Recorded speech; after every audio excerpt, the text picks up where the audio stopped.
Assalamualaikum warahmatullahi wabarakatuh. Pada video kali ini kita akan mencoba pembaruan Core Koperasi Mini versi ke-2,1. Pada versi sebelumnya, aplikasi sudah memiliki pengelolaan anggota, transaksi simpanan, pencairan pinjaman, pembayaran angsuran, jurnal otomatis, laporan keuangan, serta detail anggota 360 derajat. Pada versi 2,1, kita menambahkan beberapa fitur penting agar pengelolaan data anggota dan pinjaman menjadi lebih lengkap, aman, dan mudah digunakan.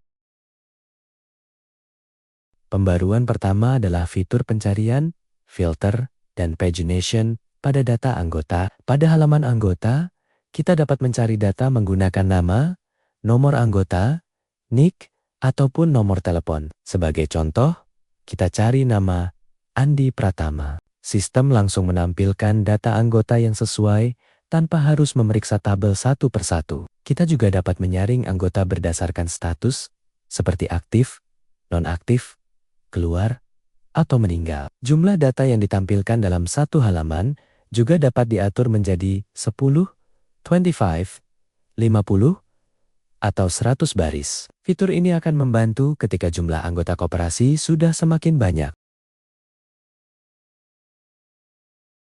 Selanjutnya, pada versi 2,1, kita dapat mengubah data anggota. Kita klik tombol edit pada Andi Pratama. Di dalam formulir ini, kita dapat memperbarui nomor anggota, nama, NIK, nomor telepon, tanggal daftar, alamat, dan status keanggotaan. Sebagai contoh, kita perbarui alamat Andi Pratama menjadi Jalan Kaliurang kilometer 21, Sleman, DIY. Setelah menekan tombol simpan perubahan, data anggota langsung diperbarui.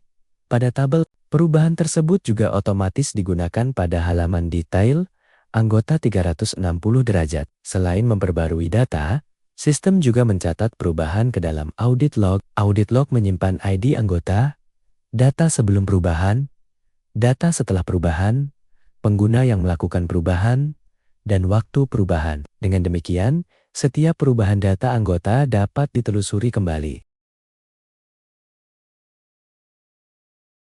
Berikutnya, kita mencoba mengubah status anggota. Kita pilih Andi Pratama dan mencoba mengubah statusnya menjadi nonaktif. Sistem menolak perubahan tersebut karena Andi masih memiliki pinjaman berjalan dengan sisa pokok sebesar Rp250.000. Validasi ini ditempatkan di sisi server sehingga tidak dapat dilewati hanya dengan mengubah tampilan pada browser. Anggota hanya dapat dinonaktifkan apabila tidak memiliki pinjaman berjalan dan seluruh saldo simpanannya sudah nol. Untuk memperlihatkan perubahan status yang berhasil, kita gunakan anggota Dewi Lestari yang belum memiliki simpanan maupun pinjaman. Kita ubah status Dewi dari aktif menjadi nonaktif. Kali ini, sistem menerima perubahan karena tidak ada kewajiban ataupun saldo yang masih harus diselesaikan.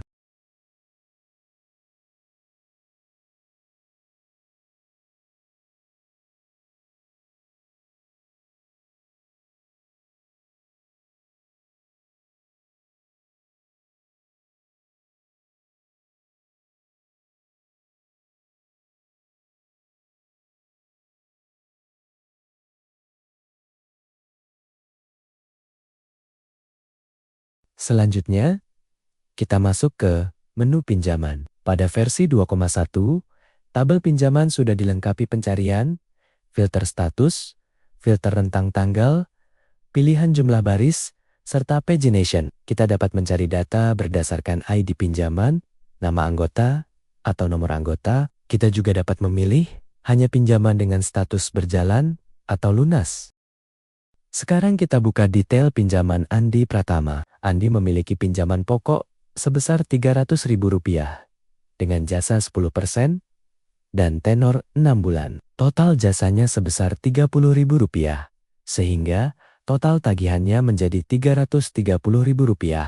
Angsuran pokok per bulan sebesar Rp50.000 dan angsuran jasa sebesar Rp5.000. Andi sudah melakukan satu kali pembayaran dengan total Rp55.000. Pembayaran tersebut terdiri dari Rp50.000 pokok dan Rp5.000 jasa. Setelah pembayaran, sisa pokok pinjaman Andi menjadi Rp250.000. Semua informasi tersebut sekarang dapat dilihat dalam satu modal detail tanpa perlu membuka sheet secara langsung. Pada bagian bawah, tersedia riwayat seluruh angsuran yang menampilkan tanggal pembayaran, ID angsuran, pembayaran pokok, jasa, denda, total pembayaran, dan sisa pokok setelah transaksi. Sebagai contoh kedua, Siti Nur Aisyah memiliki pinjaman pokok sebesar Rp400.000 dengan jasa 12% dan tenor 8 bulan. Total tagihan Siti sebesar Rp448.000. Setelah satu kali pembayaran sebesar Rp56.000, sisa pokok pinjamannya menjadi Rp350.000. Dengan pembaruan ini, petugas tidak hanya melihat daftar pinjaman, tetapi juga dapat memahami posisi pembayaran setiap anggota secara lebih cepat.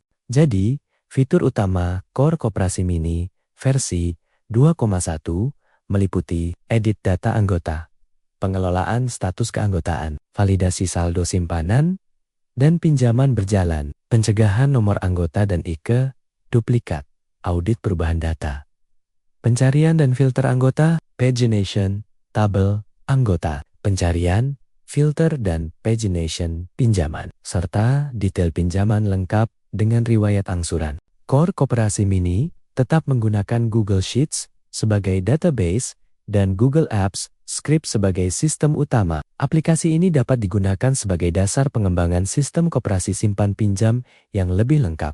Pada versi berikutnya, aplikasi dapat dikembangkan dengan jadwal angsuran, monitoring, jatuh tempo, perhitungan tunggakan, denda otomatis, serta pengingat pembayaran anggota. Semoga pembaruan ini bermanfaat dan dapat menjadi inspirasi untuk belajar membuat web app menggunakan Google Sheets dan Google Apps Script. Terima kasih sudah menonton. Wassalamualaikum warahmatullahi wabarakatuh.